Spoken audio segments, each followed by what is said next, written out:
अपनी पुरानी बैलगाड़ी लेकर मेले से लौट रहा था। आसमान में काले बादलों की मोटी परतें उमड़ घुमट कर गरज रही थीं, मानो धरती पर टूट पड़ने को तैयार हों। बिजली की चमक जब जब आसमान को चीरती, पूरा जंगल पल भर के लिए सफेद उजाले में नहा उठता और फिर अगले ही क्षण और भी भयावना अंधकार में डूब जाता। शाम ढल चुकी थी और अंधेरा अब तेजी से चारों ओर फैल रहा था। तेज हवा पेड़ों को झकझोर रही थी। सूखे पत्तों की सरसराहट किसी अनजानी आहट सी लग रही थी। हे भोलेनाथ, कैसी घनघोर बरसात बरसा दी है। घर पहुंचना भी दुश्वार हो गया है। अरे ये कीचड़ भी ना। बस अब हिम्मत रखो रे बैलों, थोड़ा और, अभी हमें गांव पहुंचना है। काश मैं मेले में इतनी देर तक नहीं रुकता। अरे चलो रे, थोड़ा और जोर लगाओ, ये कीचड़ भी बस नहीं छोड़ता। अरे बाप रे, ये बिजली तो सिर पर ही गिरी लगती है। मेले की वो भीड़ अब किसी सपने जैसी लग रही है। यहाँ तो बस डर ही डर है। ये कैसी रात है, बारिश रुकने का नाम ही नहीं ले रही। अरे भोलेनाथ, कहीं ये वही रास्ता तो नहीं जहाँ की कहानियाँ लोग सुनाते हैं। दिल धक धक कर रहा है मेरा। काश अब जल्दी कोई आसरा मिल जाए। बारिश अब और भी तेज होती जा रही थी। बूंदें इतनी वेग से गिर रही थीं कि चेहरे पर पड़ते ही हल्की सी चोट का एहसास होता था। आसमान में बिजली बार बार चमक रही थी और बादलों की गड़गड़ाहट से धरती जैसे कांप उठती थी। चारों ओर सन्नाटा पसरा हुआ था। ना कोई इंसान, ना कोई आवाज, बस बारिश की लगातार ध्वनि और दूर कहीं से आती जंगली जानवरों की डरावनी आवाजें। सुजीत का दिल जोर जोर से धड़कने लगा। उसने इस रास्ते के बारे में कई डरावनी कहानियां सुनी थीं। तभी अचानक उसे दूर कहीं से मंदिर की घंटी की आवाज सुनाई दी। अजीब बात यह थी कि वो आवाज बारिश के शोर के बीच भी साफ और गूंजती हुई सुनाई दे रही थी। सुजीत ने ध्यान से सुना। हाँ, ये निश्चित ही किसी मंदिर की घंटी थी। अरे ये आवाज, ये तो मंदिर की घंटी जैसी लग रही है। हाँ बिल्कुल, पर इतनी तेज बारिश में कौन बजा रहा होगा इसे? सुजीत ने बैलों को उस आवाज की दिशा में मोड़ दिया। कुछ दूरी तय करने के बाद उसे घने पेड़ों के बीच एक बहुत ही पुराना शिव मंदिर दिखाई दिया। मंदिर पत्थरों से बना था और देखने में काफी जर्जर व प्राचीन लग रहा था। पर अजीब बात यह थी कि उसके भीतर से हल्की सी रोशनी झिलमिला रही थी। सुजीत ने अपनी बैलगाड़ी मंदिर के पास रोकी और उत्सुकता व डर के मिले जुले भाव के साथ जल्दी से मंदिर के अंदर चला गया। मंदिर बाहर से जितना पुराना लग रहा था, अंदर उतना ही स्वच्छ और शांत था। शिवलिंग के सामने अगरबत्तियां जल रही थीं और चारों ओर दूध और चंदन की हल्की सी खुशबू फैली हुई थी। ऐसा लग रहा था जैसे किसी ने अभी अभी पूजा की हो, मगर वहां कोई है यहाँ? कृपया बाहर आइए, मैं रास्ता भटक गया हूँ। बारिश बहुत तेज हो रही है। रास्ता कीचड़ में डूब गया है। बैल भी थक गए हैं। अगर थोड़ी देर यहीं रुक जाऊं तो कोई आपत्ति तो नहीं? अजीब है, मंदिर में रोशनी जल रही है, अगरबत्तियां भी सुलगी हैं, फिर कोई दिख क्यों नहीं रहा?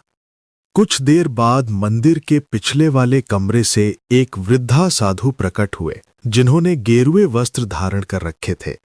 उनकी आंखों में गहरी शांति थी, पर चेहरे पर किसी गहरी चिंता की छाया साफ झलक रही थी। कौन हो तुम बेटा? इस तूफानी रात में यहाँ कैसे आ पहुंचे?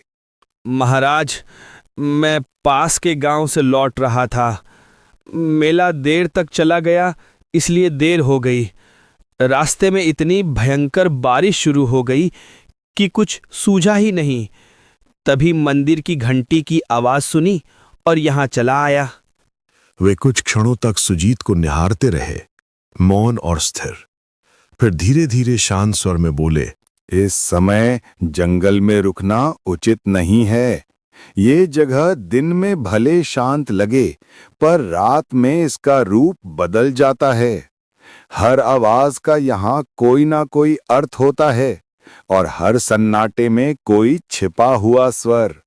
बेटा, अगर तुमने बाहर की घंटी सुनी है तो जान लो, वो हर किसी को नहीं बुलाती। मगर महाराज, आप कह रहे हैं कि वो घंटी हर किसी को नहीं बुलाती, इसका क्या मतलब है? साधु ने एक गहरी सांस ली। उनकी आंखों की शांति अब गंभीरता में बदल गई। कुछ पल तक वे मौन रहकर सुजीत को ध्यान से देखते रहे, मानो उसके भीतर कुछ खोज रहे हों। फिर धीरे से बोले, बेटा, आज की रात यहीं मंदिर में रुक जाना। बाहर तूफान अभी थमने वाला नहीं है, मगर मेरी बात ध्यान से सुन। आधी रात के बाद अगर कोई आवाज सुनाई दे, चाहे कोई पुकारे, रोए या तुम्हारा नाम ले, किसी भी हालत में इस मंदिर की सीमा के बाहर मत जाना। याद रखना, हर आवाज इंसान की नहीं होती। सुजीत को साधु की बात कुछ अजीब जरूर लगी, पर उनके चेहरे पर झलकती गंभीरता देखकर साफ महसूस हो रहा था कि वे मजाक नहीं कर रहे थे। जी महाराज, मैं आपकी बात का ध्यान रखूंगा। चाहे कैसी भी आवाज क्यों न सुनाई दे, मैं मंदिर के बाहर कदम नहीं रखूंगा। उसने मन ही मन सोचा कि शायद रात में यहां जंगली जानवर आ जाते होंगे, इसलिए साधु महाराज उसे डराकर सावधान करना चाह रहे हैं। साधु ने उसे पास के एक कोने में बैठने के लिए कहा। फिर वे अंदर चले गए और थोड़ी देर में एक थाली में कुछ ताजे फल लेकर लौटे। लो बेटा, ये कुछ ताजे फल खा लो। रास्ता लंबा था, शरीर को आराम और भोजन दोनों की जरूरत है। बाहर तूफान है, इसलिए आज यहीं ठहर जाओ। भगवान शिव की शरण में हो, चिंता मत करो, सब ठीक रहेगा। सुजीत ने शांति से फल खाए और पानी पिया।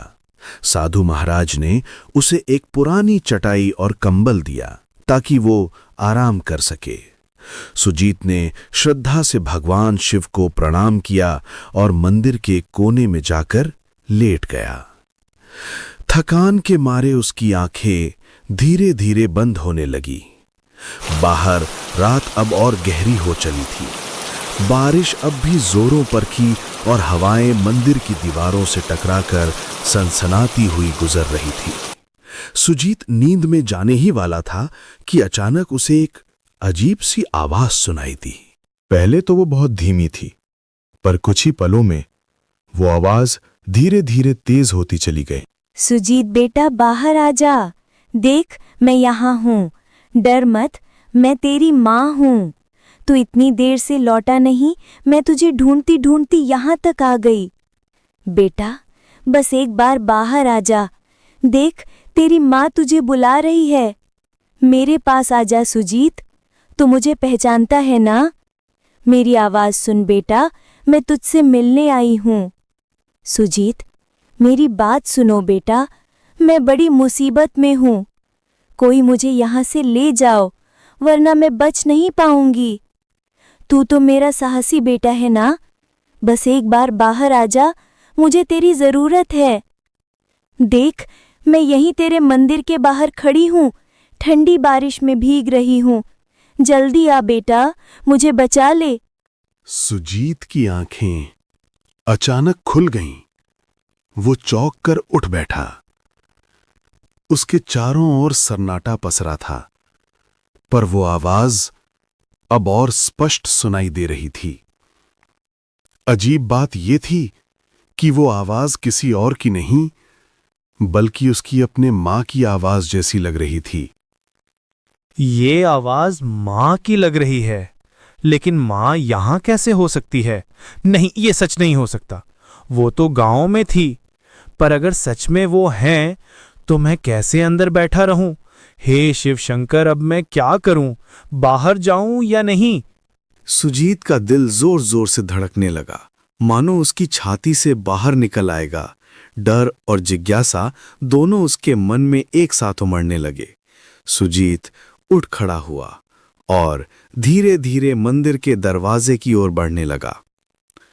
उसका हाथ दरवाजे की ओर बढ़ रहा था, जबकि मन भीतर से कह रहा था, शायद बाहर अगर माँ है और अगर सच में उन्हें एक मदद चाहिए तो मैं कैसे न जाऊं। तभी अचानक किसी ने उसका हाथ कसकर पकड़ लिया। सुजीत सिहर उठा, पीछे मुड़ा तो देखा साधु महाराज उसके पीछे खड़े थे। उनकी आंखों में गहरी गंभीरता और एक अनकहा डर झलक रहा था। रुको बेटा, एक कदम भी बाहर मत रखना। मैंने तुम्हें पहले ही चेतावनी दी थी। जो आवाजें बाहर से आती हैं वे इंसान की नहीं होती, चाहे वो तेरी माँ की ही क्यों ना लगें। महाराज, पर वो तो सच में मेरी माँ की आवाज थी। वही पुकार रही थी मुझे, कह रही थी कि वो मुसीबत में है। अगर सच में वो हैं तो मैं उन्हें तेरी नहीं है, ये छाया तुम्हारे मन को पढ़ लेती है बेटा। ये उसी की आवाज निकालती है जिसके लिए तेरे दिल में सबसे गहरा प्रेम हो। ये जानती है कि तेरे मन में अपनी माँ के लिए कितना स्नेह है, इसलिए उसी का रूप धारण करके तुझे बुला रही है। कई यात्री इसके इस छल में फंस चुके हैं और फिर कभी लौटे नहीं। सुजीत बेटा, तो मुझे क्यों नहीं सुन रहा? सिसकियों की आवाज हवा में घुलती है। मैं बहुत दर्द में हूं। तेरी माँ हूं मैं। देख, मैं यहीं बाहर हूं, बारिश में भीग रही हूं। रोने की धीमी टूटी हुई आवाज सुनाई देती है। मुझे अकेला मत छोड़ बेटा, बस एक बार बाहर आ जा। अगर तू नहीं आया तो मैं बच नहीं पाऊंगी। साधु महाराज, छोड़ दीजिए मुझे। वो मेरी माँ है, उनकी आवाज मैं पहचानता हूँ। आप समझ नहीं रहे, वो मुसीबत में हैं। मुझे उनकी मदद करनी ही होगी। कृपया जाने दीजिए, मैं उन्हें ऐसे नहीं छोड़ सकता। वो मुझे पुकार रही हैं। याद रखना, अगर तू बाहर गया तो तेरा नाम भी उनमें शामिल हो जाएगा। साधु ने झटके से सुजीत को वापस अंदर खींच लिया और जमीन पर बिठा दिया। फिर वे सीधे शिवलिंग के सामने जाकर पद्मासन में बैठ गए और ऊंचे स्वर में मंत्र जपने लगे। ओम नमः शिवाय, ओम त्र्यंबकम यजामहे सुगंधिम पुष्टिवर्धनम, ओम नमः काल भैरवाय, ओम हु जू सह रुद्राय नमः, हर हर महादेव, रक्षामि रक्षामि महाकाल देव। पंडित, तुम कितना भी मंत्र जप कर लो, मुझे नहीं रोक पाओगे। मैं फिर आऊंगी, बार बार आऊंगी। जब जब कोई इस मंदिर में कदम रखेगा मैं उसे पुकारूंगी। तुम मुझे बांध नहीं सकते। मेरी छाया हर दिशा में फैली है, हर हवा में मेरा नाम गूंजता है। ओम नमः शिवाय। उनके मंत्रों की गूंज पूरे मंदिर में फैल रही। ओम नमः काल भैरवाय। धीरे धीरे बाहर की आवाज बढ़ने लगी, हर हर, मगर पूरी तरह से थमी नहीं। रक्षामि रक्षामि। साधु ने मंत्र जाप जारी रखा। उनके माथे पर पसीने की बूंदें चमकने लगी थीं और पूरा मंदिर एक अजीब रहस्यमयी ऊर्जा से भर गया। सुजीत डर के मारे कांप रहा था। उसका दिल तेजी से धड़क रहा था। अब डर मत करना बेटा, वो शक्ति अब लौट गई है। इस मंदिर की रक्षा स्वयं भोलेनाथ करते हैं। तुम अब निश्चिंत होकर सो जाओ, मैं यहीं बैठा रहूंगा। कुछ देर बाद बाहर की सारी आवाजें एकदम थम गई। अब बस बारिश की लगातार गिरती बूंदों की आवाज रह गई थी। सुजीत कांपते हुए वापस अपनी चटाई पर लेट गया, मगर उसकी आंखों में नींद कहां थी। वो पूरी रात जागता रहा। जब सुबह की पहली किरण मंदिर के अंदर पहुंची तो सुजीत धीरे धीरे उठा और बाहर निकल आया। बारिश अब थम चुकी थी, लेकिन मंदिर के चारों ओर जमीन पर अजीब से पैरों के निशान बने हुए थे, जैसे कोई अनजानी चीज रात भर मंदिर के इर्द गिर्द घूमती रही हो। तभी साधु महाराज अपनी कुटिया से बाहर आए। उन्होंने चारों ओर देखा और गहरी सांस ली, मानो किसी लंबे संघर्ष के बाद राहत मिली हो। देख रहे हो बेटा, ये निशान, ये उसी छाया के हैं जो पूरी रात मंदिर के चारों ओर मंडराती रही। वो कोशिश कर रही थी कि तुम्हें बाहर खींच ले जाए, तुम्हारे मन के प्रेम का इस्तेमाल करके तुम्हें अपने जाल में फंसाए। पर भगवान शिव की कृपा से वो इस मंदिर की सीमा पार नहीं कर सकी। ये रेखाएं उसकी असफलता की निशानी है। वो अब भी मुक्ति नहीं पा सकी, इसलिए हर तूफानी रात में लौटती है किसी नए मन को बहकाने। महाराज, ये छाया आखिर कौन है? क्यों हर रात यहाँ आती है और क्यों मुझे अपनी माँ की आवाज में बुला रही थी? इसका क्या रहस्य है? इसकी पिछली कहानी क्या है? बेटा, ये छाया कोई साधारण आत्मा नहीं है। कभी ये भी एक इंसान थी, एक औरत जो अपने पति की मौत के बाद पागलपन की हद तक टूट गई थी। कहा जाता है कि वो अपने दुख में इतनी डूब गई कि उसे जीते जी शांति नहीं मिली। एक तूफानी रात में उसने इसी जंगल में अपनी जान दे दी। तभी से उसकी आत्मा इस जगह से बंध गई। वो अब भी अपने अकेलेपन और दर्द से मुक्त नहीं हो पाई है। वो अपने दर्द में सबको शामिल कर लेना चाहती है। वो जानती है कि इंसान का सबसे बड़ा प्रेम किससे होता है? अपनेपन से, अपनी माँ से, अपने बच्चों से। इसीलिए वो उसी आवाज में पुकारती है ताकि जो सुन ले वो खुद को रोक ना सके। कई यात्री उस केस छलावे में फंस चुके हैं और फिर कभी लौटे नहीं। वही सब उसकी छाया में समा गए, उसी के दुख का हिस्सा बन गए। बेटा, अगर मैं तुम्हें रोका ना होता तो सुबह तक यहां तुम्हारे पैरों के भी निशान नहीं मिलते और तुम्हारे बैल वहीं के वहीं खड़े रह जाते। सुजीत के रोंगटे खड़े हो गए। सुजीत ने कांपते हाथों से साधु के चरण। अगर आप मुझे नहीं रोकते तो पता नहीं मेरा क्या होता। साधु महाराज, आपने मेरी जान बचाई है। अगर आप ना होते तो आज मैं जिंदा नहीं होता। मैं आपका आजीवन ऋणी रहूंगा, इसे मैं कभी नहीं भूलूंगा। बेटा, मुझे नहीं, भगवान शिव को कहना। उन्हीं की कृपा से तुम आज सुरक्षित हो। याद रखना, उस छाया से बचने का एक ही उपाय है, श्रद्धा और विश्वास। ये दोनों कभी मत भूलना। सुजीत ने भगवान शंकर की मूर्ति के पास जाकर श्रद्धा से प्रणाम किया। फिर वो बाहर आकर अपनी बैलगाड़ी के पास पहुंचा। दोनों बैल सुरक्षित खड़े थे, जैसे रात की भयानक घटनाओं से अनजान हों। उसने बैलगाड़ी तैयार की, साधु महाराज को अंतिम प्रणाम किया और वहां से रवाना हो गया। रास्ते भर उसका मन उसी रात की घटनाओं में उलझा रहा। वो आवाज कितनी सच्ची, कितनी जीवंत लग रही थी। उसे एहसास हो रहा था कि अगर साधु महाराज ना होते तो शायद आज वो जिंदा ना होता। सुबह की सुनहरी धूप अब पेड़ों की पत्तियों पर चमक रही थी। दोपहर तक सुजीत अपने गांव पहुंच गया। घर पहुंचते ही उसकी नजर अपनी मां पर पड़ी। वो आंगन में बैठी अपने छोटे बेटे से हंसते हुए बातें कर रही थी। मां को कुछ नहीं हुआ था, वो बिल्कुल सुरक्षित थी। अरे, ये क्या हाल बना रखा है तूने सुजीत? कांप क्यों रहा है बेटा? कहीं रास्ते में कुछ हुआ क्या? बोल ना पगले, तू ठीक तो है ना? माँ, मैं बहुत डर गया था। रात भर तुम्हारी आवाज सुनाई देती रही, इतनी सच्ची, इतनी करीब, जैसे तुम मुझे बुला रही हो। मैंने सोचा तुम किसी मुसीबत में हो। अगर साधु महाराज मुझे ना रोकते तो शायद मैं आज तुम्हारे सामने ना होता।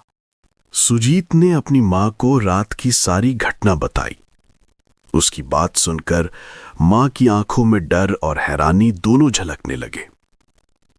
धीरे धीरे ये खबर पूरे गांव में फैल गई। सबको मालूम हो गया कि उस जंगल में रात के समय कुछ अनहोनी घटती है।